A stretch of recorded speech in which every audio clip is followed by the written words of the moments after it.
Bueno, buenos días, iglesia. Aquí estamos de nuevo, reunidos un domingo más. En el servicio inglés había compartido algo que sentí que Dios puso en mi corazón como ánimo para la iglesia, y es que a veces nosotros se nos olvida, no sé si ustedes, pero a mí se me olvida, que el domingo es el primer día de la semana. ¿Sabían eso? Y a veces por nuestros trabajos y nuestras vidas tan atareadas se nos olvida que Dios nos ha dado el primer día de la semana para iniciar bien la semana, ¿verdad? Aquí estamos iniciando, recibiendo su palabra, recibiendo de lo que Él quiere darnos y lo que más necesitamos para sobrevivir otra semana en el mundo en el que vivimos, ¿verdad? Pero sobre todo para que Él sea glorificado.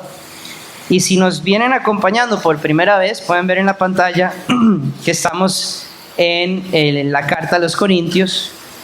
Y hoy estamos iniciando un capítulo nuevo, el tercer capítulo, de hecho. Y interesantemente, este capítulo que estamos estudiando hoy es, de hecho, como Pablo volviendo al tema donde él abre la carta. Y como para ver dónde están y cómo están de afilados, ¿cuál fue el primer tema que Pablo quiso abarcar en esta carta? ¿Qué fue lo primero que tuvo que decirles? Les tengo que exhortar, les tengo que escribir acerca de esto. ¿Qué estaba pasando en la iglesia de Corintio? La división de la iglesia. ¿Y por qué había división? Exacto. Porque unos decían que eran de Pablo, otros que eran de Apolos, otros que eran de Pedro. Y entonces, interesantemente, lo que Pablo lleva enseñándonos en estas últimas semanas que hemos ido estudiando, él termina con básicamente ayudándonos a entender la sabiduría de Dios y lo que verdaderamente significa esa sabiduría, para luego como darle toda la vuelta, ¿verdad?, a la cuadra y regresar donde inició. Tengo que hablarles de nuevo de este temita, esta división que está pasando entre ustedes.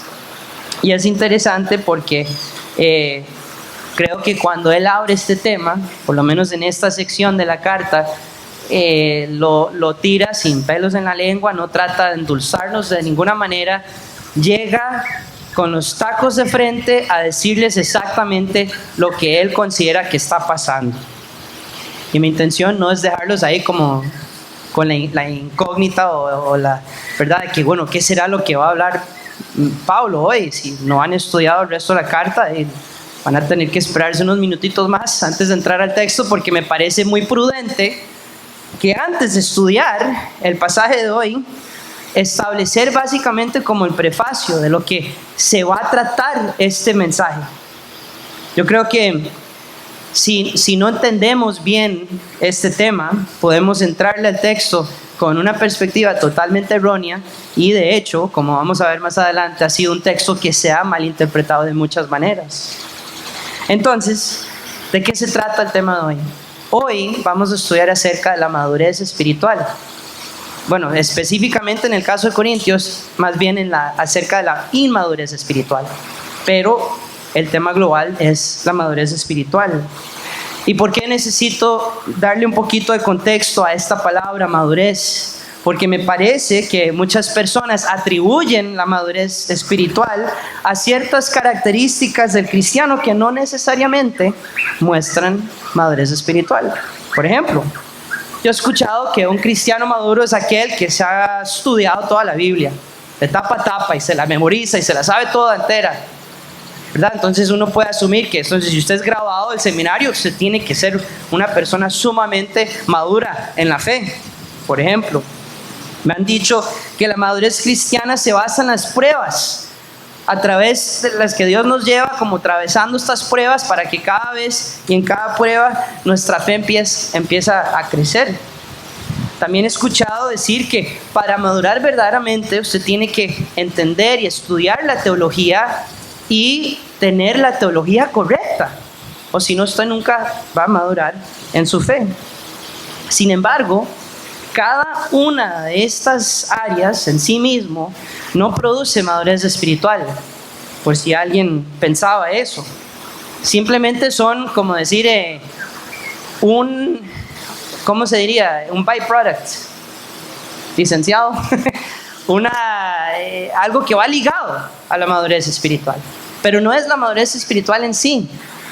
Lo que verdaderamente demuestra la única manera de obtenerla. Y digamos, este tema básicamente lo voy a quemar hoy en el mensaje para que nadie se vaya de aquí entendiendo algo que sea contrario a esto. La única manera que usted puede alcanzar la madurez espiritual es a través de la obediencia a Cristo. La madurez espiritual solo se alcanza a través de la obediencia. Casi tiro lo que Byron me dijo ahorita, que la madurez espiritual es que todos se reúnan mañana en el Parque de Santa Cruz para salir a Cartago. Eso no es la madurez espiritual, ¿verdad? Que usted crea que usted tenga que hacer cosas como es el caso de la mayoría. Un gran grupo de nuestro país esta semana van a ir a caminar y atravesar todo el país pensando que así es que algo van a alcanzar, algún conocimiento más o algo van a crecer en hacer algo así. Yo no sé dónde están ustedes en su caminar espiritual, pero una cosa sí les puedo decir con toda certeza. La madurez no se mide a través del tiempo o del conocimiento, simplemente se mide a través de la obediencia. La obediencia. Si pudiera tener algo en la pantalla, lo único que pondría es madurez espiritual igual a obediencia. Para que se vayan todos con eso hoy. ¿De qué me sirve memorizar toda la Biblia si rara vez la estoy aplicando? ¿De qué me sirve pasar por tantas pruebas que el Señor trae a mi vida si no me estoy acercando a Él a través de esas pruebas? ¿Y de qué me sirve tener la mejor teología del mundo si mi teología no está reflejando a Cristo al mundo? Nada de estas cosas demuestran madurez. La obediencia a Cristo es la verdadera madurez, y es con esa premisa que me gustaría entrar a nuestro estudio de hoy. Porque como veremos, algunas personas en la historia de la iglesia han malinterpretado este versículo y lo han aplicado a unas cosas que cuando ya lleguemos ahí van a ver las locuras, y espero que algunos aquí no estén ahí. Si están ahí, bueno, gloria a Dios, porque hay cosas que el Señor les va a aclarar en esta mañana. Sin embargo, como suele suceder con la palabra maravillosa de Dios, hoy tenemos la oportunidad de vernos a nosotros en un espejo y ver el reflejo de nuestra propia obediencia y preguntarnos dónde estamos verdaderamente en nuestro nivel de madurez espiritual. Entonces, si tienen sus Biblias, las pueden abrir a 1 Corintios capítulo 3. Vamos a estudiar del versículo 1 al 9 y vamos a ir dividiendo este pasaje por partes. Pues me pueden seguir en la pantalla, y si no, pueden seguirme ahí en sus Biblias. Vamos a estudiar solo los primeros 2 versículos de este pasaje. Vamos a iniciar ahí. Dice Pablo: así que yo, hermanos, no pude hablarles como a espirituales, sino como a carnales, como a niñitos en Cristo. Les di a beber leche, no alimento sólido, porque todavía no podían recibirlo. Ahora, ¿qué es lo que todos compartimos como un factor o como un común denominador de nuestra fe? ¿Qué es lo que todos tenemos como que partir de ese mismo lugar? Yo creo que, no lo creo, y la Biblia lo enseña, todos partimos del hecho de que antes de Cristo, absolutamente todo ser humano estaba muerto, esa es la palabra clave, muerto en sus delitos y pecados. Totalmente muerto. ¿Cuántos de ustedes aquí han visto a un muerto bailar? ¿O han visto a un muerto reírse? ¿O han visto a un muerto, no sé, hacer algo? Un muerto simplemente se queda ahí, muerto. Por eso le dicen muertos cuando pasamos por encima del carro. El muerto no se mueve de la calle, está muerto, ¿verdad? Entonces, el tema de entender que todos empezamos muertos nos ayuda a ver que existe una muerte espiritual. Que las escrituras nos enseñan que no podemos hacer nada para ser vivificados. Absolutamente nada. Los muertos no se vivifican por sí mismos. Nacimos muertos Y es un concepto extraño que es difícil de comprender, pero es exactamente como Dios quiso hacerlo, porque así Él pretendía salvarnos. Si nosotros leemos las Escrituras y vamos desde el puro comienzo de la Biblia, ¿dónde es que empieza todo? Empezamos con Adán y Eva, y empezamos con la caída de Adán y Eva. Toda la raza humana fue contaminada por ese pecado, por esa caída. De hecho, lo que podríamos llamar en esencia una especie de infección congénita. No sé si saben lo que es eso, pero les voy a desarrollar este punto un poco. Y esto simplemente es una ilustración para hacer un poquito más fácil este tema. Básicamente una infección congénita es una enfermedad que se transmite de la madre al útero, ¿verdad? Cuando está el bebé en gestación. No sé si saben del SIDA, ¿verdad? Del virus VIH que se puede transmitir de así. Hay una alta probabilidad de que si la mamá tiene SIDA, el bebé va a nacer con SIDA. Pero a diferencia del SIDA, todos nosotros, no fue una alta probabilidad, fue el 100% de probabilidad que todo ser humano nació con el virus del pecado. Desde el primer vientre que llevó a toda la gestación del primer hijo que les nació a Adán y Eva, todos nacieron en pecado, todos hemos nacido en pecado. ¿Y por qué es que tenemos que entender eso? Porque Dios hizo una promesa. Al entender eso, Dios dijo, yo prometo que un día voy a liberar y voy a destruir en todo el mundo entero el pecado. En otras palabras, Él condenó todo pecado. Por eso nosotros nacimos y entramos a este mundo condenados por nuestro pecado. Sin embargo, Dios, por su gracia, y yo sé que algunos ya saben por dónde voy, a dónde voy a llegar, por su gracia Él hizo un plan para sanarnos de este virus y limpiarnos. Su plan fue establecido a través de su Hijo Jesús. Pero me tienen que seguir acá, porque puede ser que usted esté simplemente como ya distrayéndose, ya sé lo que usted está hablando, pero tienen que seguirme para entrar al texto. Este plan de que Jesús vino a este mundo sin pecado, porque Él fue concebido por el Espíritu Santo, es decir, la semilla de Adán no estaba en Jesús. Él entró al mundo sin pecado, vivió su vida totalmente sin pecado. Vivió la vida que nosotros no podíamos vivir por nuestro pecado, y aunque Él nunca pecó, Él murió como un pecador en la cruz, para que todo aquel que se arrepintiera de su pecado, creyera en Él, no se perdiera, mas tuviera vida eterna y por ende ya no fuera condenado. Esto es el Evangelio. Esta es la historia del Evangelio.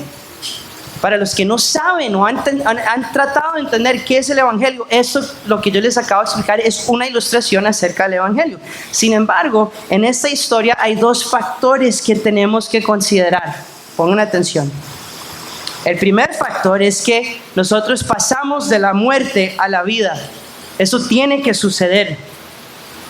Y según el Evangelio de Juan, en el capítulo 3, Jesús se encuentra un hombre que se llama Nicodemo. ¿Y qué le dice Jesús a Nicodemo acerca de este tema? Nicodemo le pregunta, ¿cómo hago para entrar al reino de los cielos? ¿Y qué le responde Jesús? Alguien que me lo tire. Es necesario que nazca de nuevo. ¿Por qué los vengo llevando por esta historia? Porque Pablo dice aquí en este primer versículo que todos somos bebés en Cristo. Y él está hablando de la iglesia de Corinto y dice, ustedes son unos bebés en Cristo. Y este es el factor y el común denominador de todo creyente. Todos nacemos de nuevo como infantes, como bebés de pecho. Todos nacemos ahí en ese lugar. Entonces establecemos primero que en todo este proceso de la gran historia del Evangelio, nosotros nacemos de nuevo, ¿verdad? Y al ser vivificados por el Espíritu Santo, todavía tenemos que considerar el segundo factor. Un detallito pequeño, yo no sé si ustedes lo han considerado, nuestro propio pecado. Porque no quiere decir al nacer de nuevo que de repente no hay pecado en nuestra vida. Entonces, cuando nacemos de nuevo, Dios hace algo. Él de hecho nos aparta, dice la Biblia.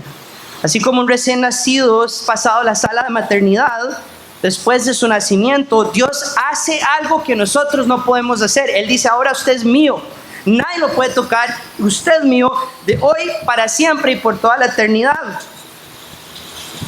Porque nuestro nuevo nacimiento trae consigo la fe que nos lleva a ser justificados delante de Dios. Ahora somos hijos de Dios por esa justificación. Entonces esta palabra, justificación, es algo que solo Dios hace a través del Espíritu. Pero luego viene otra palabra, santificación, que es algo que todos somos llamados a perseguir, a seguir por medio del poder del Espíritu. Entonces nuestra santificación empieza cuando somos niños en Cristo. Es lo que está diciendo Pablo en este texto. Los recién nacidos en el Evangelio. Y esto, por supuesto, fue el caso de Pablo al escribir a Corintio la primera vez. Cuando él los visitó, él les está recordando: ustedes nacieron de nuevo, ustedes eran unos bebés, ustedes eran infantes, y yo presencié eso y yo vi eso en ustedes. Él tuvo que hablarles las verdades de Dios a través de una botellita de leche, ¿verdad? O sea, solo dándoles lechita, no podía darles comida sólida. Y de hecho, lo que yo acabo de hacer, a todos los que están aquí presentes, esa ilustración que yo di del Evangelio, eso es lechita. Porque para los que han venido por muchos años a nuestra iglesia, saben que tomamos mucho tiempo hablando de la justificación en nuestro curso de doctrina bíblica, que luego tomamos demasiado tiempo hablando del concepto de la santificación. Entonces llegamos a estas verdades básicas y de repente empezamos a profundizar y profundizar y profundizar, algo que Pablo no podía hacer en el pueblo de Corintios. Él tuvo que hablarles con palabras sencillas. Y vean lo interesante de esto, porque hoy en la iglesia puede haber dos tipos de personas, y eso lo veremos más adelante. Pablo nos termina y cierra el capítulo anterior ayudándonos a entender que hay un hombre o una mujer natural. Y para esa persona que está aquí sentada escuchando eso, ellos escuchan esta historia del Evangelio y tal vez lo primero que puedan pensar es: suena un toque ridículo eso, que eso sea así. No tiene mucho sentido. ¿Y por qué? Porque según la Biblia quiere decir que todavía están muertos. Como están muertos, usted no le puede hablar a un muerto y creer que le va a entender todo lo que usted le está diciendo. No le entra nada. Como están muertos todavía en sus delitos y pecados, no captan las cosas de Dios. Es lo que nos dice Pablo al cerrar el capítulo anterior. Sin embargo, hay algunos de acá que sí entienden lo básico, pero no han logrado pasar de la leche de bebé. Hay un comentarista que dice: la inmadurez espiritual hace que uno no pueda recibir las verdades de mayor riqueza. No es que no entiendan la verdad. Cuando usted nace de nuevo y cuando usted es un bebé en la fe, no es que usted no las entienda, las puede entender, pero las riquezas, como hablábamos la semana pasada, la riqueza de la sabiduría de Dios llega como un tope. ¿Y por qué es eso? Bueno, por este tema que estamos hablando, de la madurez espiritual, y este obviamente era el caso en la iglesia de Corintios. Sigamos leyendo para ir desarrollando este punto. Dice Pablo ahí en el mismo versículo 2: en verdad, ni aún ahora pueden recibir alimento sólido, todavía les tengo que dar leche. O sea, lo que él está diciendo es: estoy hablando en el pasado, les tenía que dar leche, ahora les estoy escribiendo esta carta que les estoy escribiendo, en este momento aún no pueden recibir alimento sólido, todavía están como recién nacidos, porque todavía son carnales, dice Pablo. Pues habiendo celos y discusiones entre ustedes, ¿no son carnales y andan como hombres del mundo? Porque cuando uno dice yo soy de Pablo y el otro yo soy de Apolos, ¿no son como hombres del mundo? Así que llegamos a la parte del texto donde me tengo que tomar un tiempo y tengo que de hecho la mayor parte de la prédica nos vamos a quedar aquí. Porque no puedo, y sería muy irresponsable de mi parte, nada más pasarle por encima este texto sin explicarles lo que ha sucedido en la iglesia con esta mala enseñanza de este versículo. Porque vean lo que está pasando aquí, y por favor, síganme la pantalla si lo están leyendo, pero vean cómo es que Pablo se refiere a estos individuos. Él dice, hermanos, ok, primero hermanos, ok, si Pablo estás diciendo que son hermanos en Cristo, ok. Luego dice, niños en Cristo, ok. Pablo estás diciendo que son tus hermanos que están en Cristo. Sin embargo, él termina en este versículo que acabamos de leer, que dice que todavía son carnales, que todavía están en la carne. Entonces, ¿cómo hace uno para reconciliar este hecho de que según la Biblia y todas las escrituras dice que no, la carne no puede convivir con el espíritu? Entonces, ¿cómo alguien que ha nacido de nuevo y que está caminando en el espíritu puede ser carnal? Y ahí es donde llegamos al meollo del asunto y el problema de este texto y lo que ha pasado en la iglesia con este texto. La razón por la cual este versículo ha causado tantos problemas en la iglesia es porque en algún momento, a través de la historia de su enseñanza, alguien decidió usar este versículo y desarrollar la idea de que existe el cristiano mundano, el cristiano carnal. No estoy hablando de un mexicano, o sea, el cristiano que simplemente cree que puede seguir viviendo como si estuviera en el mundo. Es importantísimo que entendamos esto hoy, porque hay mucha gente engañada y mucha gente que los puede engañar. Otra forma de decirlo, como les digo, es un cristiano carnal, que es lo que está diciendo Pablo en este texto. Y la verdad es que esto no podría estar más lejos de la verdad de lo que este versículo está queriendo enseñarnos. Y debido al peligro de esta mala interpretación de las Escrituras, es demasiado necesario que estudiamos a profundidad lo que verdaderamente significa esto. ¿Y dónde vamos a empezar? La belleza de toda interpretación de la Biblia es que la Biblia interpreta la Biblia, por si no sabían eso. Las Escrituras interpretan las Escrituras. Y donde quisiera empezar es en 1 de Juan 2:15. No amen al mundo ni las cosas que están en el mundo. Si alguno ama al mundo, el amor del Padre no está en él. Solo hay dos tipos de personas. Según las Escrituras, solo existen dos categorías sobre toda la faz de la tierra. Está el cristiano y está el no cristiano. No existe una tercera parte. Y debido a esto, el punto que Pablo está haciendo es precisamente que hay tanta verdad y sentido en ser un mentiroso honesto que ser un cristiano mundano. ¿Tiene sentido? Que usted sea un mentiroso honesto o un ladrón honesto es lo mismo que decir que usted es un cristiano mundano. Simplemente no existe. Pablo no está diciendo que estas personas están actuando como cristianos carnales. Él está diciendo que ni siquiera están actuando como cristianos. Aman al mundo más que al Padre. Por eso es que Pablo termina su segunda carta a los Corintios en 2 Corintios 13:5. Examínense ustedes mismos para saber si están en la fe. Pónganse ustedes a prueba. ¿No te das cuenta de que Cristo Jesús está en ti, a menos, por supuesto, que no pases la prueba? ¿Por qué es que este versículo ha sido tan, mal interpretado o mal predicado, mal enseñado? Porque básicamente esta enseñanza del cristiano carnal fue divulgada, o la empezaron a enseñar en la segunda mitad del siglo XX. Y había un gran ministerio que había crecido demasiado. No sé si lo conocen, pero era las cruzadas, Campus Crusade se llama en inglés. Básicamente era un ministerio que se dedicó a evangelizar las universidades de Estados Unidos.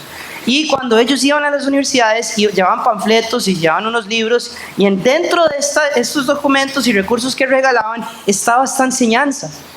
Y como una bola de nieve empezó a crecer tanto este ministerio, un montón de gente empezó a creer que este versículo quería decir eso.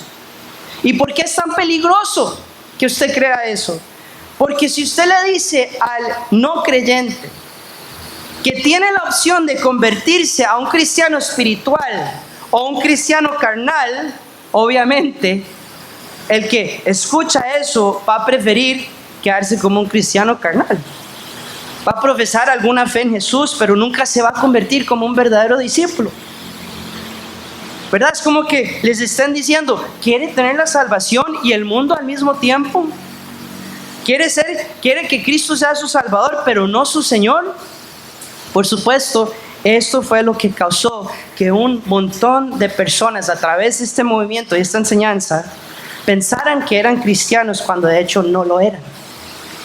Y esto es lo que ha causado esta mala enseñanza del cristiano mundano. Por si alguno de ustedes primero lo ha escuchado, segundo lo ha creído, o tal vez usted tan siquiera no lo ha escuchado y hoy está empezando a entenderlo. Entonces llega uno de los campeones de la fe, nuestro querido pastor John MacArthur, y por ahí en los años 80, 90, él escribe un libro que se ha convertido en un clásico cristiano, y no sé si lo han escuchado, es El Evangelio según Jesús. Entonces él escribe este gran libro, esta gran obra que Dios ha usado increíblemente, y donde él empieza a enseñar esto desde el púlpito, escribir este libro, se convierte en una enseñanza que se llama la salvación por señorío. La salvación por señorío de Jesús, ¿verdad? Entonces el pastor MacArthur, él publica este libro y básicamente lo que argumenta es que la fe verdadera siempre produce un cambio en la vida del creyente. La fe verdadera, que era imposible que alguien no estuviera dispuesto a obedecerle a Jesús como Señor si verdaderamente es su Salvador. En otras palabras, nuestra vida cambiada, nuestra vida transformada es la evidencia misma de que la gracia salvadora de Dios tuvo efecto en nosotros. Entonces, ese fue el argumento principal del pastor MacArthur con su libro. Sin embargo, por supuesto, se levantó una ola de crítica en el mundo evangélico. Un montón de supuestos predicadores y pastores empiezan a criticar lo que MacArthur está enseñando. ¿Y qué es lo que dicen? Dicen, no, suave toque. Entonces lo que usted está diciendo es que si usted no vive una vida obediente, entonces usted no puede ser un cristiano. Y si usted está diciendo eso, lo que está también causando en ese argumento es que ahora todos van a vivir su salvación por obras. Porque si usted entonces no hace lo que Jesús pide, entonces usted no es salvo. Fue a tal punto que obviamente empezaron a escribir libros para contradecir lo que estaba enseñando MacArthur, y de repente aparece un autor y escribe un libro que se llama Absolutamente Gratis, una respuesta bíblica a la salvación por señorío. Y ojo lo que dice el autor de este libro. La salvación es tanto de la gracia que un hombre puede salvarse aún si continúa viviendo una vida mundana. Así de poco tiene que ver nuestras obras con nuestra salvación. Obviamente este autor no ha estudiado el libro de Santiago cuando leemos que la fe sin obras es ¿qué? Muerta. La fe sin obras es muerta, como el muerto que está en el suelo porque no ha sido vivificado por el Espíritu Santo.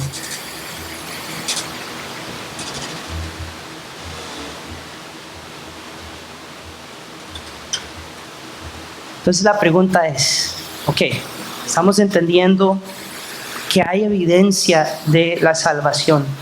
¿Y cuál es la evidencia de la verdadera fe?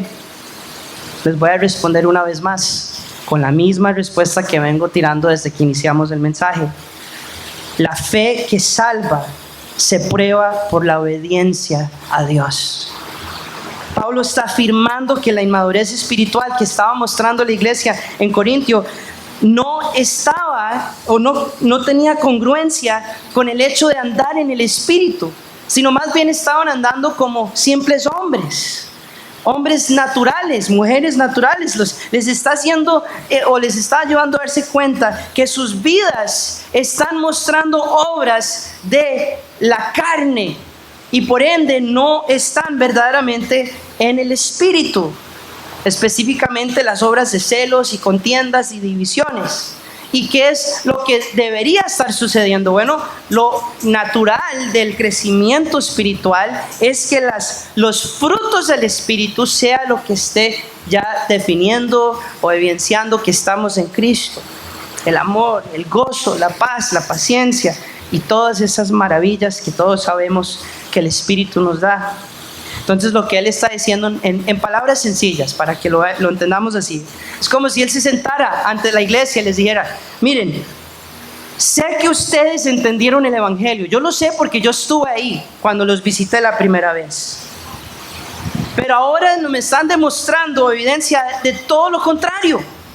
Sin embargo, y este es Pablo hablando, sigo creyendo que están en Cristo en la medida en que confío que esta exhortación que les estoy mandando va a traer arrepentimiento y obediencia a Cristo. Eso es lo que Pablo está queriendo decir.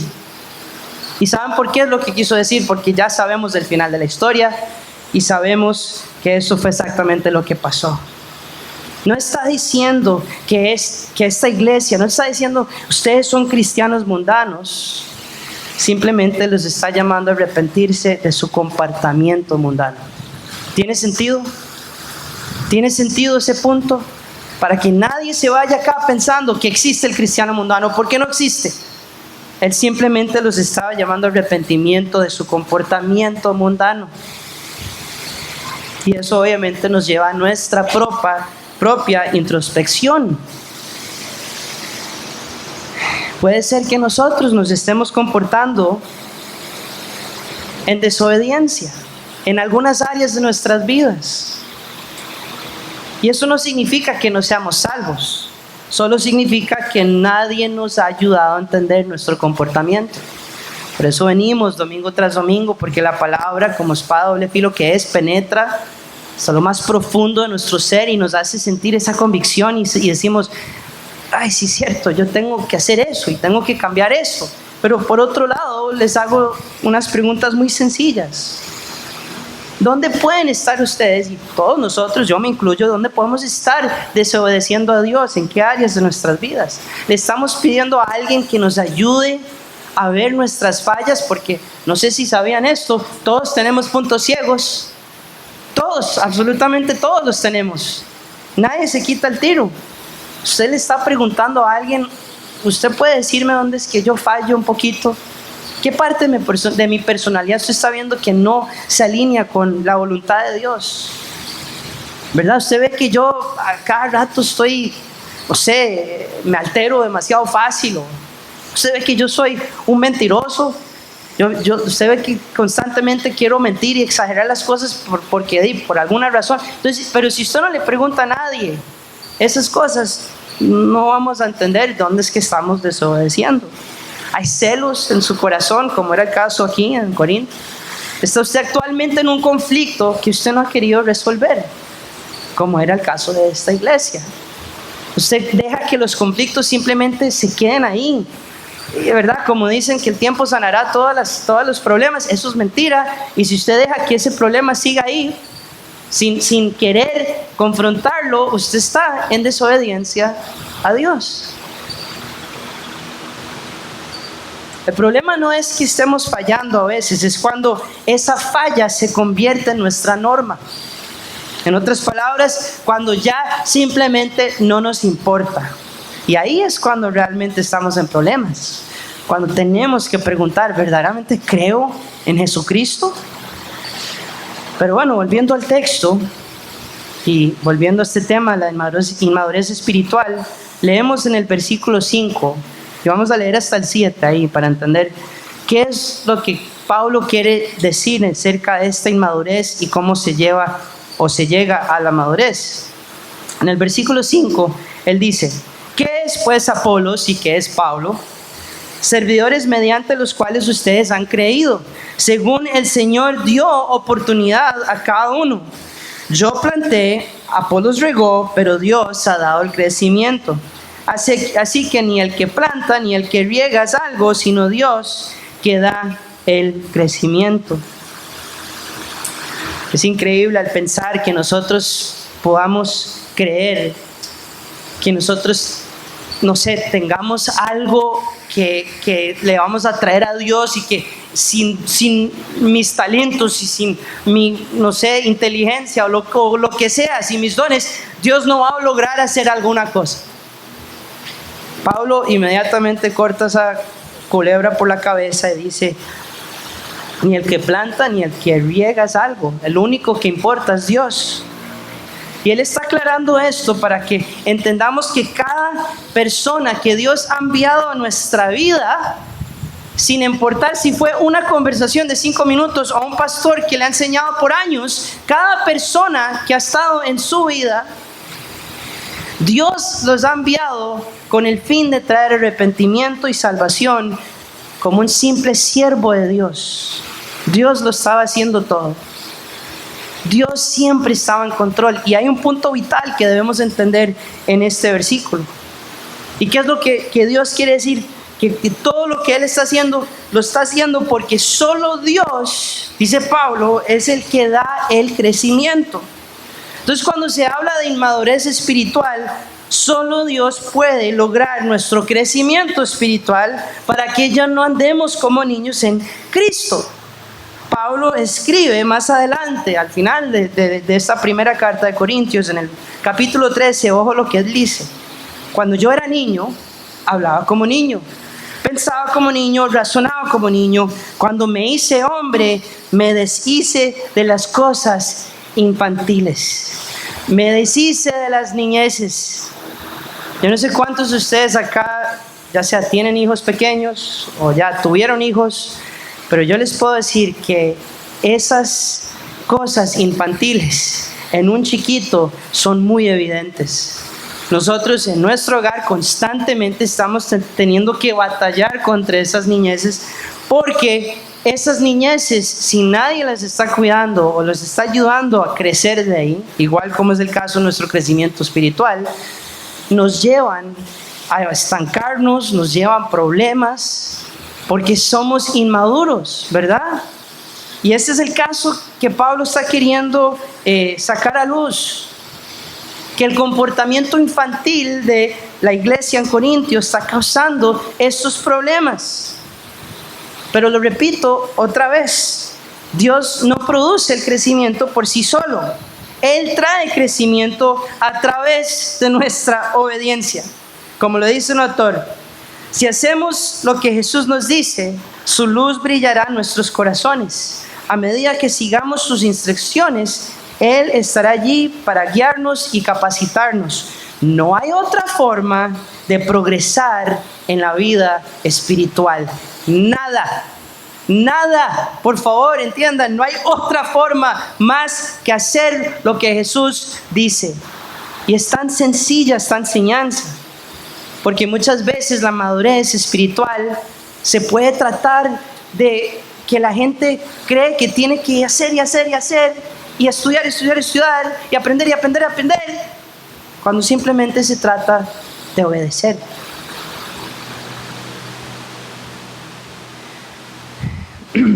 Hay un autor muy famoso, un predicador que se llama Oswald Chambers. Me imagino que algunos han leído su devocional. Y él dice que la madurez espiritual no se alcanza con el paso de los años, sino con la obediencia a la voluntad de Dios. Otro pastor dice: la madurez física está ligada al tiempo, pero la madurez espiritual está ligada a la obediencia. Entonces, ¿qué es la obediencia? Ya llegamos, ahora sí, ya entendemos qué es la madurez espiritual, obediencia. Ahora, ¿qué es la obediencia? No sé si alguno de ustedes está pensando, entonces, ¿qué necesito hacer para obedecer? Bueno, la obediencia es nuestra mente dirigiendo una acción.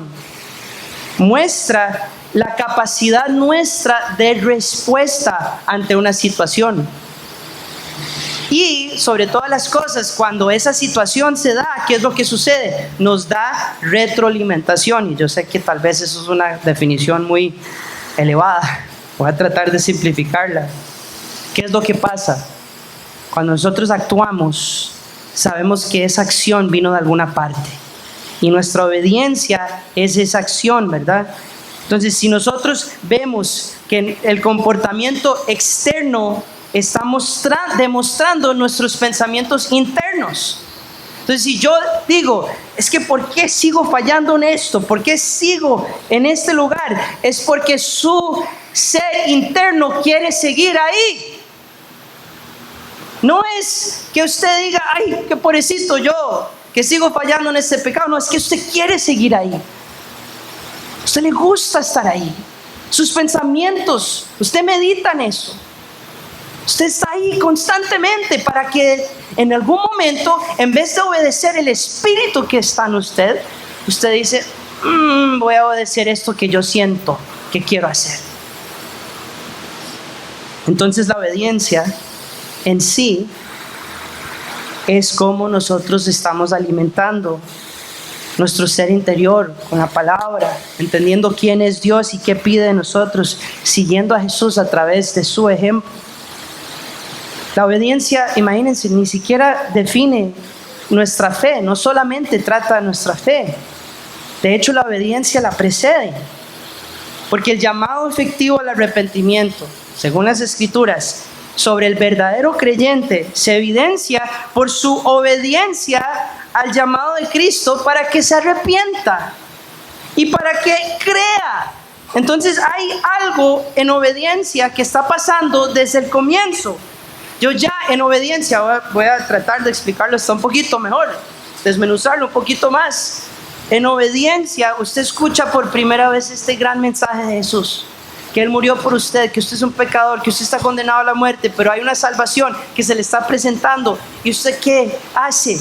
Obedece el llamado, porque usted tiene la opción de desobedecer y decir, muchas gracias a Dios, pero usted obedece.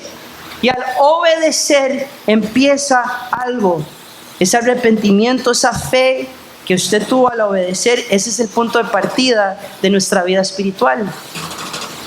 Y Jesús nos enseña con toda claridad este punto. Él dice, y yo he tratado de ayudarle a tantas personas a entender este punto. Él dice, si alguien me ama, obedecerá mis enseñanzas. Si alguien verdaderamente me ama, entonces usted conoce un montón de gente por allá, es que yo amo a Jesucristo tanto, es que Jesús es mi Señor y es que lo amo con todo mi ser. Pero usted ve una vida que no está viviendo eso que están diciendo. Jesús dice, a mí no me importa. A mí no me importa. Lo dice con una extremidad que hay otro versículo donde él, y sé que algunos se lo saben, que dice, en aquel día llegarán muchos a decirme, Señor, Señor, no hicimos estas cosas en tu nombre, no echamos fuera demonios, no evangelizamos en las calles, no hicimos esto en la iglesia, no fuimos en viajes misioneros, no hicimos todo esto. Y Jesús dice, y yo simplemente les voy a responder, aléjense de mí, hacedores de maldad, yo nunca los conocí. Porque la verdadera obediencia es una que obedece la enseñanza de Jesucristo, en quién fue Él, en el modelo y el ejemplo que Él nos dejó. Y Él dice, y terminan de decir en ese versículo, mi Padre, si obedecemos su enseñanza, mi Padre nos amará, lo amará y vendremos a Él y haremos morada en Él. Así que todo lo que es el secreto del progreso espiritual es hacer la voluntad de Dios, tal como la conocemos y continuar desde ahí. No se trata de que usted tenga que ser el próximo Pablo. No se trata de que usted tenga que hacer un montón de cosas.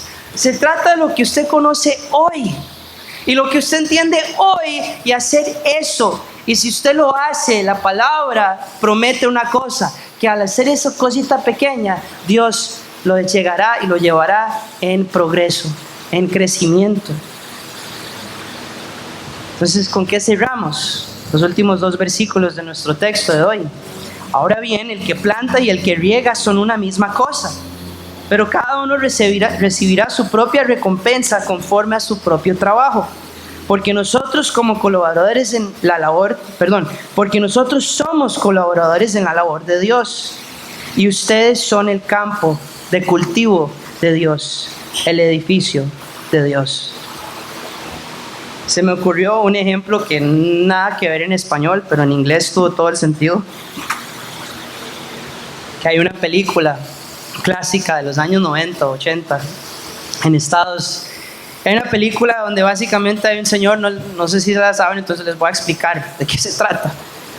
Donde básicamente el señor es un aficionado al béisbol y sigue escuchando una voz que le está diciendo, construya el campo de béisbol y ellos vendrán. y donde él construye un campo de béisbol, vienen los grandes del béisbol que ya habían muerto, vienen así como en su versión fantasma y empiezan a jugar el mejor partido de béisbol de toda la historia. Entonces ahí es una película ahí que me vino a la mente, porque la frase más famosa de la película es: construya el campo y ellos vendrán. Bueno, al pensar en esa película y ver este versículo claramente, cuando se trata del campo y el cultivo de Dios, Dios es el que lo construye. Nosotros no hacemos absolutamente nada. El verdadero campo que Él está construyendo, no solamente lo hace Él, sino que también es quien llama y quien trae a aquellos que serán parte de ese campo. Y lo hace todo para que Pablo nos vuelva a recordar en la carta a los Romanos, que es uno de mis versículos favoritos de la vida, Romanos 11:36, porque de Él, por Él y para Él son todas las cosas, a Él sea la gloria por los siglos de los siglos, amén.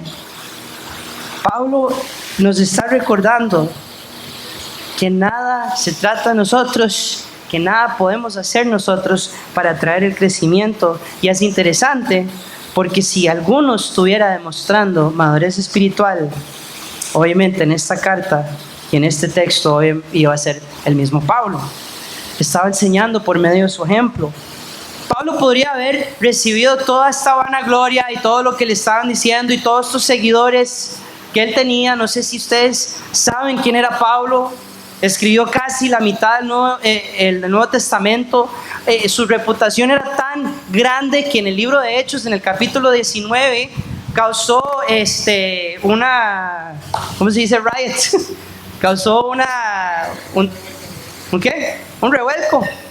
Básicamente en el pueblo de Éfeso se escuchó entre la gente que estaba llegando Pablo y causó un desmadre, porque estaban adorando a la diosa Diana y llegó Pablo, y el poder de Pablo y la presencia de Pablo, de que este era el gran cristiano que estaba enseñando todas estas cosas, impactó tanto a una ciudad que causó todo eso. Entonces Pablo obviamente hubiera podido decir: sí, la verdad es que yo soy toda. La verdad es que yo soy demasiado, ¿verdad? Dios me ha dado demasiados dones, soy demasiado bueno para predicar y enseñar, pero hace todo lo contrario. Y, ¿verdad? Inmediatamente aplasta esa perspectiva pecaminosa y demuestra que cada uno de nosotros tenemos una parte en el reino de Dios. Cada uno de nosotros somos colaboradores. Algunos somos llamados a preparar el campo, otros tienen la tarea de plantar la semilla y aún otros tienen el llamado a regar. Y permítanme explicarles eso un poquito en términos más sencillos, y usemos el ejemplo de un domingo aquí en la iglesia. Yo sé que hay algunos, doña Hortensia es una que me lo ha demostrado demasiado bien, hay algunos que oran antes de este día domingo y están orando porque están preparando, pidiéndole al Señor que prepare el campo, para que cada sillita que está acá, cada persona que se llega a sentar, la oración de ese individuo está ya preparando el momento para que Dios pueda orar ahí. Y luego está obviamente la persona que puede sembrar o plantar la semilla. Yo conozco muchos acá, ¿verdad? Siendo Byron uno, y hay otros que les nace esta habilidad de simplemente estar en la calle y abrir el tema del evangelio y plantar la semilla, y decir: ¿por qué usted no viene un día y me acompaña a la iglesia? Y se plantó la semilla.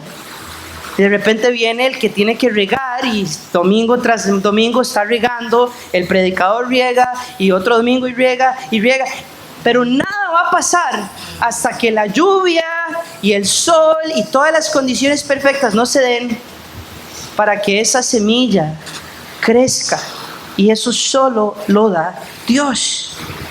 Pero todos los que estuvieron involucrados en esa parte para llegar a ese momento somos los mismos, y eso es algo tan maravilloso porque nos pone todos del mismo plano. No hay nadie que está más grande que el otro, no hay nadie que sea más importante que el otro. Todos somos los mismos colaboradores en el campo y en el cultivo de Dios. Solo que tenemos nuestros diferentes llamados y somos llamados a servirle a Él. Entonces me gustaría concluir con esto. Yo sé que me ha pasado un toquecito del tiempo, pero quiero nada más cerrar con esto. La madurez cristiana, ¿de qué se trata? Se trata de que nosotros tenemos que entender cómo reordenar de una manera radical nuestras prioridades. Tenemos que pasar de complacernos a nosotros mismos y más bien agradar a Dios y aprender a obedecerlo. La clave de la madurez espiritual en la obediencia es la constancia. La constancia es como que algo, en la constancia en cualquier otra área de su vida empieza a fortalecernos y a fortalecernos. La perseverancia en hacer aquellas cosas que sabemos que nos acercan a Dios. Y como algunos ya saben, estas cosas se conocen como disciplinas espirituales. Pero ojo esto, no importa cuánto tiempo usted se dedique a las disciplinas espirituales, es imposible que haya verdadero crecimiento sin el empoderamiento del Espíritu Santo en nosotros. En Gálatas 5:16 leemos que debemos andar en el Espíritu. Y la palabra griega de andar, y pongan atención a esto, es que tenemos que andar con un propósito en la mirada, ¿verdad? En la vista, no simplemente caminar por el hecho de caminar. Nosotros andamos en el Espíritu con el propósito de que Él nos ayude a crecer. Y más adelante en ese mismo capítulo, Pablo nuevamente dice que debemos andar por el Espíritu, pero en esta ocasión la palabra en el griego de caminar tiene que ver con un paso a paso, un paso a la vez. Entonces tal vez usted está aquí pensando, bueno, ¿qué es la obediencia? ¿Qué es la madurez? ¿Dónde estoy yo en este lugar? Déjenme decirles y darles la excelente noticia, no importa. No importa dónde usted esté. Lo único que importa es que hoy usted esté tomando un paso en obediencia, un paso en andar en el Espíritu, el aprender a caminar bajo la instrucción de otro, el Espíritu Santo. Cuando nos convertimos en cristianos, se nos ha dado todo lo que necesitamos para la madurez espiritual. Pedro lo dice, de hecho, nos dice que Dios nos ha dado todas las cosas que pertenecen a la vida y a la piedad. Pero lo importante de todo esto es que solo Dios es nuestro recurso. Y todo crecimiento viene por gracia a través de Él. Pero nosotros también somos responsables de tomar la decisión de obedecer. Amén. Excelente. Oremos. Con eso los dejo hoy. Señor, te damos gracias por tu palabra.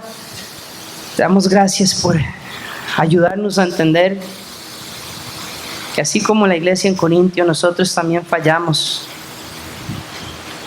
Pero también queremos entender, Padre, que nosotros no somos, ni Dios guarde, nos consideremos cristianos mundanos.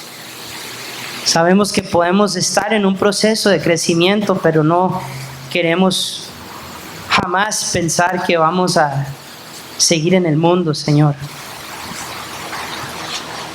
Tu palabra nos insta y nos ayuda a entender que a pesar de nuestras debilidades, porque la carne es débil, tú nos das todo lo necesario para seguir adelante. En esta mañana te pido que nos ayudes a tomar simplemente un paso esta semana, Señor. Porque tu palabra y tu promesa es que al tomar ese paso tú nos seguirás llevando de gloria en gloria sobre cada prueba, contra cada pecado que estemos luchando. Señor, tú nos vas a ayudar. Y por eso te agradecemos en esta mañana por tu fidelidad a pesar de nuestra infidelidad. Gracias, Dios, te damos.